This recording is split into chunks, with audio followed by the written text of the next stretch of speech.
nongeye kubaha ikaze inshuti zacu zo kuri Bugufi Mission tubifuriza kugira ibihe byiza. Rero uyu ni umwanya mwiza tujemo n'ubundi kugira ngo tubonereho igihe cyiza cyo kuza gusoza rwandiko Pawulo yandikiye Abagalatiya. Uyu munsi rero turi ku gice cya gatandatu turara ku murongo wa 11 tugeza ku murongo wa 18. Bwashize rero turi ku gice cya gatandatu umurongo wa 2 kugeza ku murongo wa 10. Murazi neza yuko rero twari twaganiriye tuvuga ngo twe gucogora gukora neza. Ntabwo ari byiza ko rero abantu ducogora gukora neza, ahubwo ni byiza yuko umuntu wese akora azi neza yuko azagira ibihembo. Ikindi kandi twavuze yuko nta rukingo umuntu wari we wese afite rwatuma adashobora gukora icyaha. Ni ukuvuga ngo buri muntu wese arashobora gukora icyaha.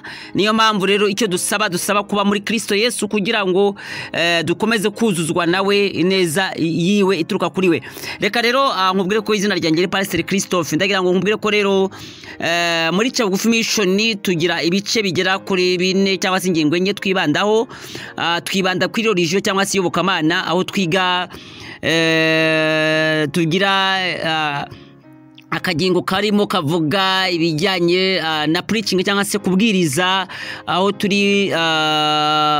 tugira ikiganiro kitwa twige Bibiliya. Twige Bibiliya rero tugira bimwe mu bitabo byo bigize Bibiliya. Murazi ko ari 66. Hanyuma rero tukagira ibyo dukoramo, hanyuma tukigaho tukavuga duti kubera iki kino gitabo cyanditswe kigashyirwa no muri Bibiliya.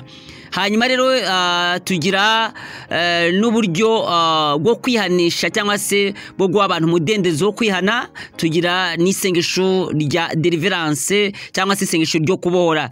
Icya kabiri ni amakuru cyangwa se amakuru ahuriye cyangwa se agize aho ahuriye n'amatorero n'amadini. Icya gatatu tugira ikiganiro kitwa sobanukirwa. Mu kiganiro sobanukirwa rero niho harimo n'agace kajyanye n'ubuzima, aho ngo tugiye kuziga ikiganiro cyangwa se tuzaganira ku bijyanye n'ibimera mu buvuzi bw'Imana, aho mbashishikariza rero kugira ngo muzabe hafi mumenye ibijyanye n'ibimera mu buvuzi bw'Imana. Icya kane cyangwa se aricyo cya nyuma tugira serivisi ijyanye no gutanga amatangazo cyangwa se publicité ku muntu ushaka kugira ngo ibintu bye bimenyekane hirya no hino babashe kubimenya.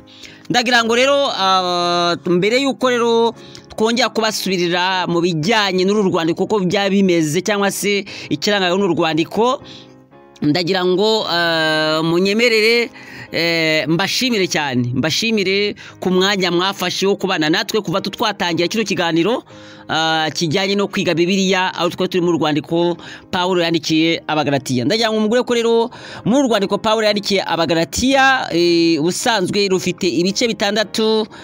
Muri bino bice bitandatu igice cyari gikuru ni igice cya kane kuko cyari gifite imirongo 31. Ikindi kandi twababwira ko ibi bice bitandatu bifite imirongo 149. Igice cya mbere rero gifitiye imirongo 24. Igice cya kabiri gifite imirongo 21. Igice cya gatatu gifite imirongo 29. Igice cya kane gifite imirongo 31. Igice cya gatanu gifite imirongo 26. Igice cya gatandatu nacyo cya nyuma gifite imirongo 18. Byose hamwe rero bikaba imirongo 146 ibumbiye mu bice bitandatu. 149 nako ibumbiye mu bice bitandatu by'uru rwandiko Pawulo yandikiye Abagalatiya. Ndagira ngo rero nanababwire ko uru rwandiko nkuko nene babwiye, uru rwandiko rwari rwandikiwe Abagalatiya ni nk'icyangombwa cyangwa se ni nk'ikimenyetso cy'umudendezo w'umukristo. Muri ibaruwa rero ikomeye Pawulo yari yandikiye Abagalatiya ahamya ukuri ko kwigenga muri Kristo, ukwibohora mu bubata bw'amategeko n'imbaraga z'icyaha n'umudendezo gukorera Imana cyangwa se umwami wacu Yesu. Abenshi rero mu babaye abakristo ba mbere n'abayobozi ba mbere mu itorero ry'Abayuda bahamyaga ko Yesu ko ari nk'umucunguzi wabo kandi bari bafite ikibazo cyo kwambara impu ebyiri cyangwa se cyo kuba mu mpande ebyiri. Ubuyuda bwabo bwabahataga rero kuba imbata z'amategeko no kwizera gushya babonera muri Kristo kwabahamarizaga kunezerarwa kubw'uwo mudendezo wera. Ni ukuvuga ngo bari mu buyuda ariko bakagira no kwizera Yesu Kristo. Ni ukuvuga ngo ntabwo bari mu kintu kimwe ngo bavuga ngo twebwe twemeye kuba mu mudendezo wa Kristo cyangwa se mu kwizera, ahubwo ibyo byose babifatanyaga nuko bari n'abayuda, ibyo byose bakabivanga, bigatuma rero hagati muri bo bagira ibibazo byinshi. Bibazaga rero ukuntu abanyamahanga bagira uruhare mu bwami bw'ijuru, kuko yumvaga ko kuva ari abayuda n'abayisiraheli aribo bafite ubwami bw'ijuru bonyine. Iyi myumvire rero yari igiye gucamo kabiri itorero rya mbere, itorero ry'Abagalatiya. Igihe rero usoma urwandiko rwandikiwe Abagalatiya ujye ugerageza kumva amakimbirane yari ariho muri icyo kinyejana cya mbere hagati y'amategeko n'ubuntu tubonera muri Kristo Yesu. Ugende rero ku rugero rwa Pawulo, uharanire kurwanira ukuri ku butumwa bwiza no kwanga ibintu byose bishobora kuvangira ukuri. Dufite rero umudendezo muri Kristo, kandi iyo ni intambwe igana mu kugendera mu mucyo no kunezerwa cyangwa se kunezerwa mu gakiza. Imana yacu ishimwe cyane. Ndagira ngo rero nyemerere inshuti zacu twinjire mu by'ukuri mu gice cya kabiri cya kino kiganiro cyacu nyuma ya kano karuhuko, hanyuma noneho ari nabwo turi buze gusoma muri uru rwandiko nyine rwo rwa nyuma, urwandiko Pawulo yandikiye Abagalatiya igice cya 6 nyine, igice cya 3 nicyo cya nyuma. Turahera ku murongo wa 11 tugeze ku murongo wa 18. Hanyuma rero reka rero turuhuke, tuzogaruka mu kanya.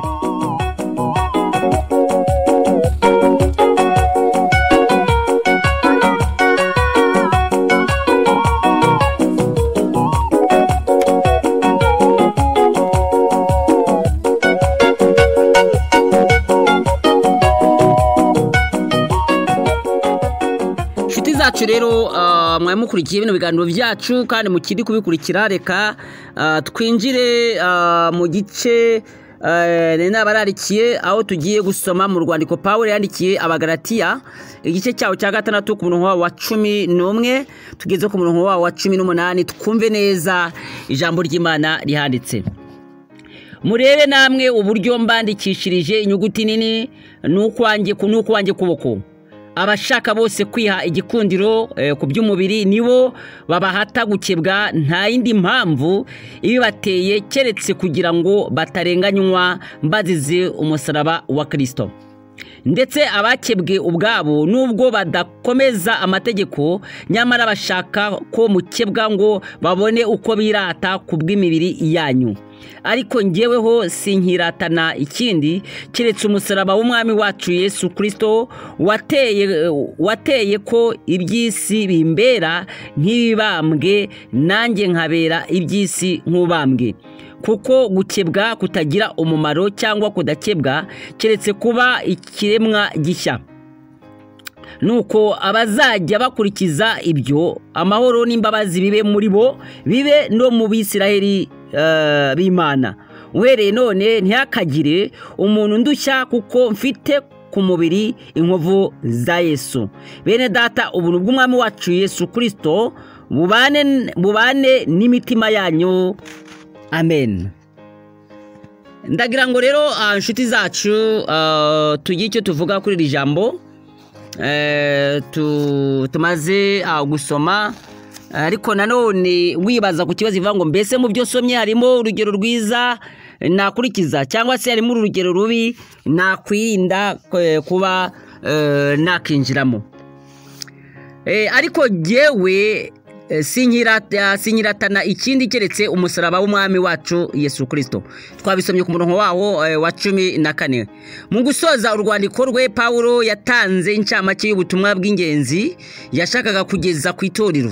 ashize umukono rero ugaragara kuri urwo rwandiko kugira ngo hatazagira ushidikanya ko atari we warwanditse. Aranasobanura neza zimwe mu mpamvu zituma abakomeye ku idini y'Abayuda bigisha ibyo gukebwa babishyizeho umwete. Kandi mu by'ukuri nubwo bashyiragaho umwete ntacyo byari bimaze kubibwira abantu bamaze kwakira Yesu nk'umwami n'umucunguzi wabo. Baba bashaka rero gushimwa y'abantu baguhatira gukora ibintu mu by'ukuri bijyanye n'imihango yabo cyangwa se nuko ubwabo bahisemo ko baba. Icya kabiri, batinya kurenganywa bazira iby'umusaraba wa Kristo. Abo ngabo bangaga kurenganywa bari b'Abayuda nyine bashaka ko batarenganywa. Bashaka kandi kubona ko umubare mwinshi w'abakebwa ngo babone uko birata cyangwa se bishyira hejuru nk'uko twabisomye ku murongo waho wa 13. Pawulo rero aratanga ubuhamya ashimangira icyo we yiratana ko ari umusaraba w'umwami Yesu. Nicyo gituma rero nawe noho waba ugenda mu nzira uvuga ngo wakijijwe ko wakijijwe kumaze imyaka myinshi mu gakiza, ariko nta bimenyetso bigaragaza ko wakijijwe, nta musaraba wa Kristo ukuri wo muri wowe, ntacyo umaze. Icyo ukwiye kwirata si ukuri umunyetoro runaka, ahubwo ukwiye kuba wiratana umusaraba wa Kristo ko ari wo muzima kandi ko ari wo ufite agaciro kuri wowe no ku buzima bwawe. Iby'isi byose rero Pawulo abibona nk'ibibambwe, kandi nawe ubwe si uko abibona, ahubwo nawe bibona nk'umuntu ubambwe. Mbega ubuhamya bwiza rero twifuza ko bwaba ubwacu natwe bukatura mu mitima yacu. Ubu buhamya bwa Pawulo buri muntu wese akumva ko ubuhamya Pawulo yari afite ari nabwo nawe bukwiriye kuba bukurimo, aho ugenda naho ukorera. Byaba gukebwa cyangwa se kudakebwa, ibyo byose ntacyo bimaze, ahubwo icyangombwa ni ukuba icyaremwe gishya muri Yesu Kristo kandi ugakomerera mu Mana nk'uko Abakorinto ba kabiri igice cyawo cya 5:17 habivuga. Dusaba Imana rero ko uyu mugisha wo kuba ibyaremwe bishya rero ukomeza kuba muri twebwe. Ntugende urata yuko umaze imyaka myinshi mu itorero, kuba wavukiye mu muryango w'abakizwa, kuba wabatijwe ukiri umwana, kuba wabatijwe se cyangwa se ubanje kuva muri Sunday school, ahubwo icya mbere uba uri umuntu wakiriye Yesu Kristo nk'umwami n'umucunguzi, kandi ko wahindutse icyaremwe gishya kubwo kubera umusaraba wa Kristo. Imana ishimwe cyane.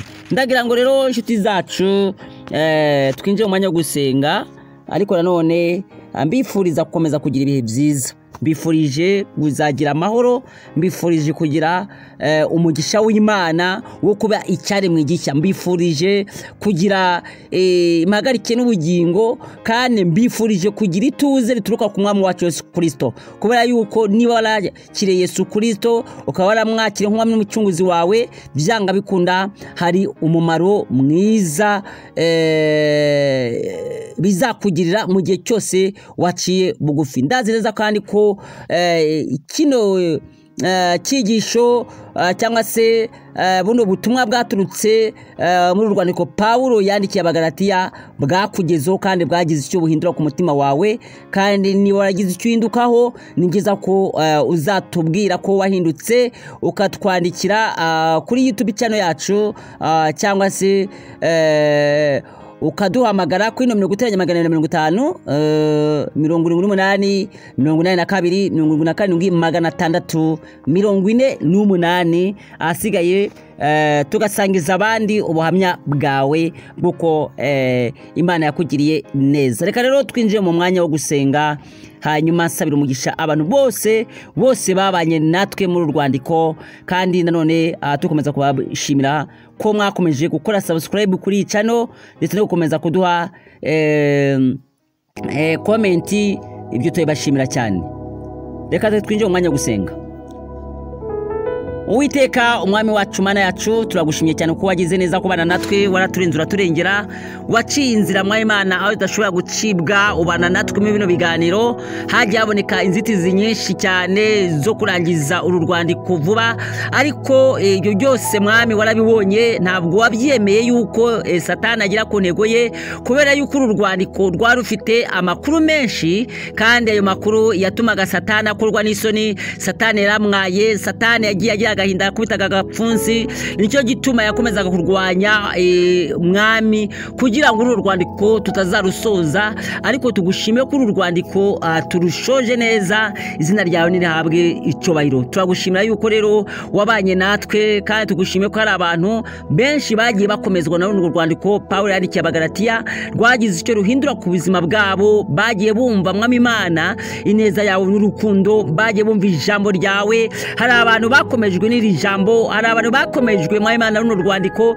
hari abantu bahindutse kubwo kubera runo rwandiko Uwiteka Imana yacu turagushimye ko waduteguriye ijambo ryiza turagushimiye ko mwami Imana wanyujije muri Pawulo ijambo riza kuturema muri kino gihe cya none tugushimiye yuko mwami Imana wahinduye byinshi ku buzima bwacu kandi warahabaye mwami nta cyaturogoye nta cyatwishe wadukomereje mu rugendo mwami Imana uhabwe icyubahiro ndagushimiye cyane ko rero utaturetse kandi ko wagize neza kandi ko washoboje ubwoko bwawe mwami Imana muri gahunda reka rero umugisha abagabo n'abagore bumvise bino byigisho umugisha abasore n'abakobwa abana batoya buri muntu wese wabanye natwe muri runo rwandiko Pawulo yandikiye Abagalatiya mwaba akaba yarumvise zino nyigisho umugisha wawe imbaraga zituruka iwawe mu ijuru zibagenderere umwuka wera w'Imana ganza ategeke hagati muri twebwe icyubahiro n'ikuzo bivyawe none n'iteka ryose hindura rero imitima y'aba bantu ukomeze kuyikomeza natwe ukomeze kutugira neza kandi mwami Imana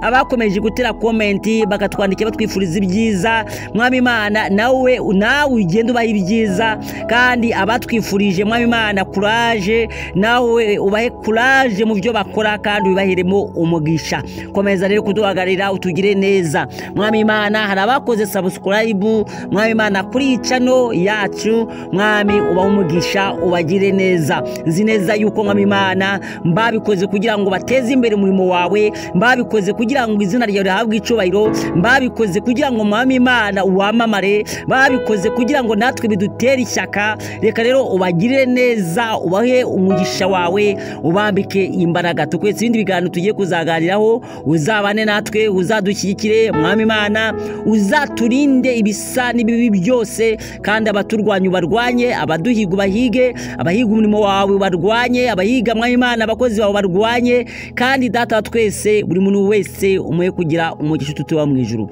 urakoze rero kuko ugiye kubana natwe urakoze kuko ugiye kudukomeza nika ibyishimo ushaka ayibyo ukomeza gukorera hagati mitwebwe icyo nakwekaga n'ubwoko bwawe ngo uburinde uburengere kandi ubarinde igisa n'ikibi cyose kandi abafite ibibazo mwami bikemure kandi ubihereze kugira ngo Satani mwami atabahiga akababuza amahoro ndetse akababuza n'ibyizerwa urakoze rero kudahinduka kujye kubana natwe icyo nikuze n'ibi byawe none iteka ryose amena amen Shuti rero bari kumwe natwe rero reka ngushimire cyane nkwifurize kugira ibihe byiza ubutaha tuzakomeza ibindi biganiro mu makuru yacu komeza kubana natwe ikindi kandi tuzakurikizaho cya kiganiro cyacu kijyanye n'ibimera mu buvuzi bw'Imana muzakomeza kubana natwe ndetse turajya dukomeza no kubagezaho n'isengesho ryo kubohora naho mukomeze kubana natwe ikindi kandi n'ibindi bibwiza nabyo birahari kugira ngo dukomeze kwibagezaho Imana ikomeze kubagira neza no kubambika imbaraga